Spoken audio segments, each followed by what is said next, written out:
ജസ്പേഡ് real estate company പാടിച്ചിറയിൽ ആരംഭിച്ച ചന്ദന കൃഷിയും ഉള്ളൻകൊല്ലി പഞ്ചായത്തിൽ ഉദ്ഘാടനം ചെയ്തു. Company chairman T A Nisar, MD T A Nishad തുടങ്ങിയവർ സംസാരിച്ചു. രാജ്യത്ത് പ്രതിവർഷം 2000 ടണ്ണിന് മുകളിലാണ് ചന്ദനത്തിന് ആവശ്യകത. എന്നാൽ ഉൽപാദനം 100 ടണ്ണിൽ താഴെയാണ്. ഈ സാഹചര്യത്തിൽ ചന്ദന കൃഷി പദ്ധതിക്ക് വലിയ സാധ്യതയാണുള്ളതെന്നും കമ്പനി ചെയർമാൻ പറഞ്ഞു.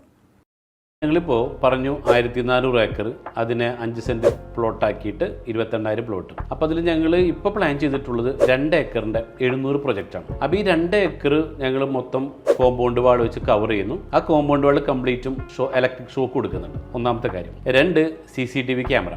അത് ഇവിടെ 5 സെൻറ്റ് ഭൂമിയുള്ള 40 പ്ലോട്ടിന് 2 ഏക്കറിൽ വരുന്നത്. അപ്പോൾ എല്ലാവരും ഫോണിലേക്ക് മൊബൈൽ ആക്സസ് കൊടുത്തിട്ടുണ്ട്. അതുകൂടാതെ തന്നെ ഓരോ മരത്തേലും, അത് 5 സെൻറ്റിൽ 20 മരമാണ് ഞങ്ങൾ വെക്കുന്നത്. എല്ലാത്തിനും ചിപ്പ് വെച്ചിട്ടുണ്ട്. ഈ മരത്തുമ്പിൽ സ്ട്രോങ് ആയിട്ട് ആരെങ്കിലും ഒന്ന് ടച്ച് ചെയ്താൽ തന്നെ ഈ 10 ഫോണിലേക്ക് മെസ്സേജ് അലർട്ട് വരും. അപ്പോൾ അങ്ങനെ പിന്നെ അത് കൂടാണ്ട് സെക്യൂരിറ്റി ഗാർഡ്സ്, അങ്ങനെ എല്ലാവിധ സുരക്ഷാ സംവിധാനങ്ങളോടും കൂടി തന്നെയാണ് ഇതിനെ ഞങ്ങൾ പരിപാലിച്ച് സംരക്ഷിച്ച് വരുന്നത്.